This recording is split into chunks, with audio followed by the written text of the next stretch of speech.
Victory Monday. Welcome on into the 6-3 Cleveland Browns report. And guys, these are not your same old Brownies. These are not the same old Brownies.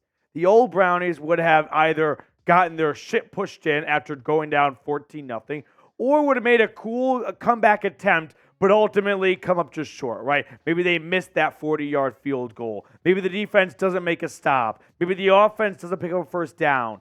But instead, they executed. They were resilient. They fought back. They bounced back. And this is a locker room. This is a team that has shown they can win in a whole bunch of different ways. You need the defense to shut them down. Done that plenty of times. You need the offense to put up points. They can do that. You need special teams to come in clutch. They have done that. This is a team that does not have just one blueprint, one way of winning. This is a team that can win in any sort of game. And when you're that type of team, well, you go into every game feeling like no matter what, as long as there is still time on the clock, you still have a chance. So we're going to recap this game a little bit. I'll give you my takes on it, and we're going to run through the injury news coming out of the win. But really quickly, a lot of people have been saying this is a season-changing win. I've got a lot of friends who aren't Browns fans texting me that, saying that to me. And to them, I say, I don't think it's just a season-changing win. And maybe this is a bit dramatic, but stick with me for a moment.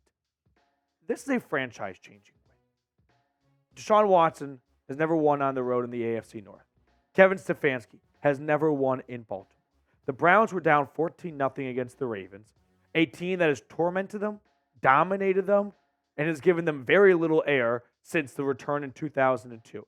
And we don't even need to remember what happened before 2002 between these two franchises and these two cities. But the AFC North now, look out, it's got four competitors.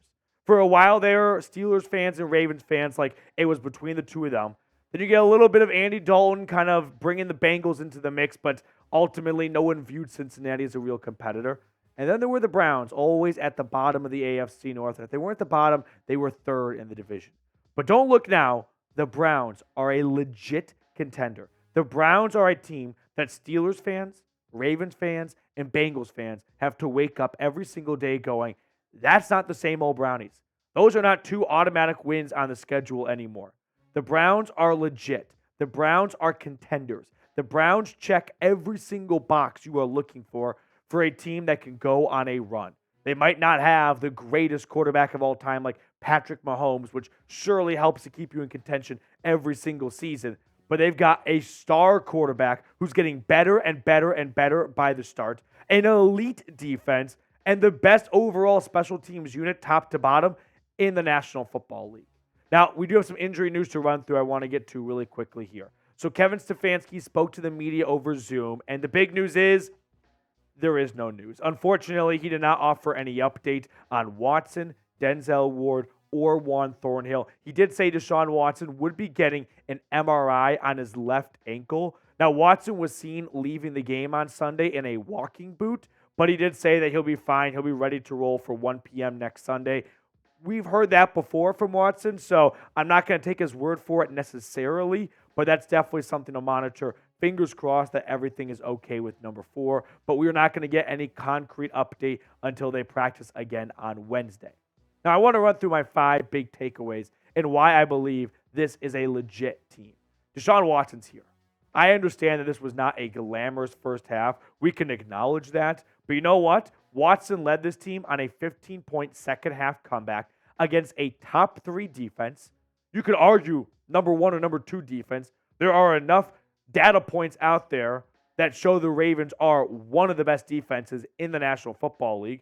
And he did it on the road with a bum ankle. I've seen everything I really need to see from Watson.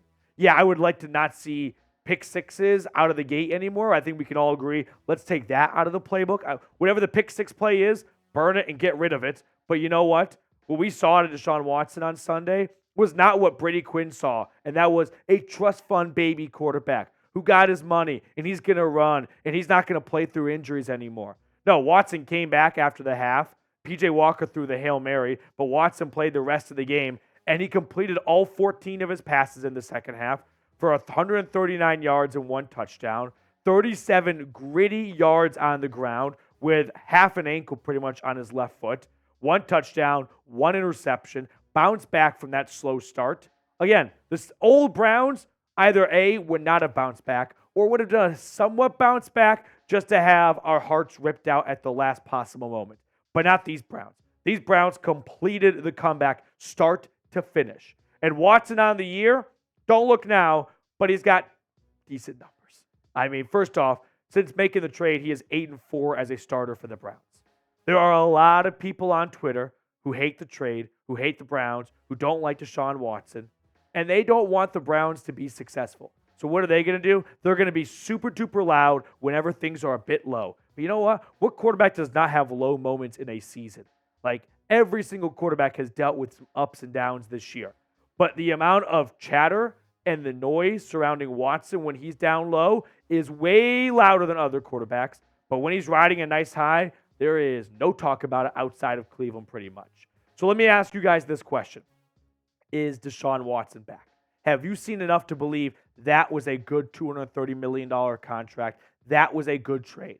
Personally, I have. I see a guy that's 8-4 as a starter for the Browns, a quarterback that has bounced back through a shoulder injury to his throwing arm, an ankle injury in the middle of the game, and he gutted out a very impressive road win in Baltimore against one of your biggest rivals for a marquee win to just really have this season go in a whole new direction instead of waiting and treading water for a little bit, potentially slipping to 5-4, not knowing what the future holds. No, now the Browns feel like they are in the driver's seat to go to the playoffs. Second key takeaway I've got for this game, the ground game is back.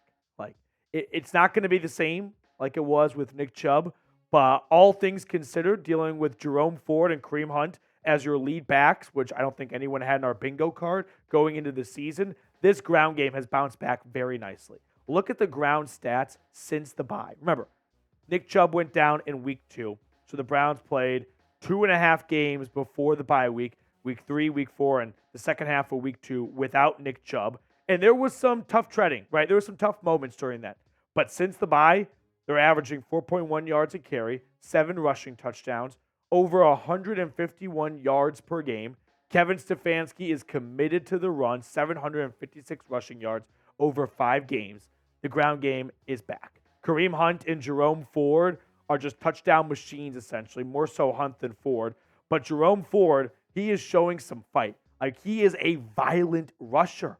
The guy is getting into mosh pits in the middle of the field, and Elijah Moore is at the back of it, pushing everyone across the line of scrimmage. Now, I don't think Elijah Moore really had that much of a push, but you know what? I still love the gutsiness. I still love the dog in every single one of these offensive players getting in on the action, getting in on the ground game, and helping it churn out yard after yard. Now, before we get to the rest of my key takeaways from this game, I do want to give a quick shout out to our friends over at Prize Picks. Now, if you're asking, Petey, what is Prize Picks? Well, let me tell you, it's the easiest and most exciting way to play daily fantasy sports. Instead of battling thousands of other players, including pros and sharks, you pick more than or less than on 2 to 6 player stat projections and watch the winnings roll in. With quick withdrawals, easy gameplay, and an enormous selection of player and stat types, Prize Picks is the #1 daily fantasy sports app. So for Sunday Night Football, these are my selections. Josh Allen is not having a phenomenal year. He's dealing with a bit of a shoulder injury himself. So for those reasons, I like the less on his passing yards. Javonte Williams has cranked out back-to-back 80-plus yard games. I'll take the more on 56.5 rushing yards. And then Cortland Sutton, more than 48.5 receiving yards. He's the Broncos' best wide receiver. I'll take the more. Go to prizepicks.com/CLNS and use code CLNS for a first deposit match up to $100. The link for that is in the comments and description of today's video. Prize Picks, daily fantasy sports made easy. Third key takeaway out of this game, give Stefanski credit. There has been no coach that has come into an organization, a franchise, put down some stability for the first time in decades, and even after wins, still have people calling for his head. Enough. Put an end to it. Give it a rest. Kevin Stefanski and the Browns are 6-3, despite having 3 key players on injured reserve right now, Nick Chubb, Jed Wills, Jack Conklin, and having 3 different starting quarterbacks before the month of November. Before your Halloween decorations got put away, the Browns had run through 3 different starting QBs, have 3 players on IR, and despite all that, they could be making a bazillion excuses. We all could be sitting around singing Kumbaya and feeling sorry for ourselves. But no, the Browns and Kevin Stefanski continue to bounce back. 6-3. I mean, talk about in-game adjustments. The Browns going in the first half to, hey, Deshaun Watson, the deep ball, it's not really there. Let's take what the defense gives us, and let's have them die a slow death of 1,000 little cuts. And that's exactly what they did to the Ravens. I mean, look at the last drive, for example. Did they get down the field with a big 50-yard bomb to Amari Cooper? No. They took what the defense gave them. You have Deshaun Watson running for 16 yards. You got Jerome Ford running for 12 yards. You are working this defense down, beating it to a pulp. That is coaching right there. That is Kevin Stefanski going, hey, we came in with a good plan. We came in with a plan overall. We need to adjust, and we're going to bounce back. That was the Ravens game. And then you've got other games where Kevin Stefanski comes in with an excellent script to start the game, great first 10 plays, and you see this offense march down the field and put up points. Give Stefanski credit. He is killing it as a coach this year. He should be in serious consideration for NFL Coach of the Year, sitting at 6-3 without Nick Chubb in the toughest division of football and having a bunch of excuses for why this team could be worse, but they're not. He had a quarterback throw 1 touchdown and 5 interceptions filling in for Watson, and this team was still winning football games. Against the San Francisco 49ers, by the way, who at the time were the best team in the NFL, we were told. And then this week, against the Baltimore Ravens, who everyone said was quietly the best team in the NFL. And what does he do with 2 backup tackles and an injured quarterback? He turns out a 15-point comeback in the second half. Give Stefanski credit. So I want to know, has your tune changed on Kevin Stefanski? Did you come into this season with your mind made up as to whether or not Stefanski is a good, great, bad, or awful coach? And now you sit here in November after week 10, 6-3, and maybe you have a different opinion on Kevin Stefanski. I went from thinking Kevin Stefanski was a good coach. Was he the best coach in the NFL? No. I don't think he still is the best coach in the NFL, but I definitely think of him a lot higher than I did back in August.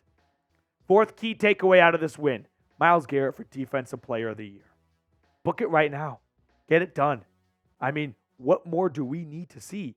Yes, we have a lot of football to be played, but at the rate Myles Garrett is playing at, he is going to run away with this award. And it's so awesome to see because he has been one of the best players in football on either side of the ball the last 3, 4, 5 seasons. And now he's going to get some real recognition.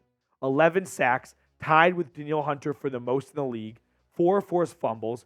And people used to say, well, he doesn't come up in the big moments, right? Well, how about 1.5 sacks against the Ravens in a 15-point comeback? What more do you want to see from 95?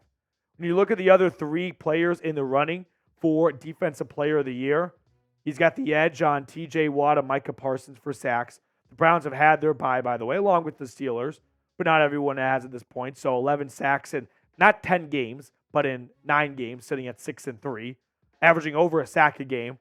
Going to pass his 16-sack season single record. Myles Garrett. I don't have to add much more color to this picture. Defensive Player of the Year. 5th key takeaway. This one puts a smile on my face. You know when you're at the bar and the NFL Network is on in March, there's no sports on or something, whatever the time may be in the summer, and the NFL Network is just replaying old games. And most of the time you're like, I don't need to watch that. That's not my team. Or I don't want to watch that. That was a gambling loss or that was a Browns loss. This is a game when you're sitting at the bar and you're starting to, have the drinks hit your upstairs and you go, you know what?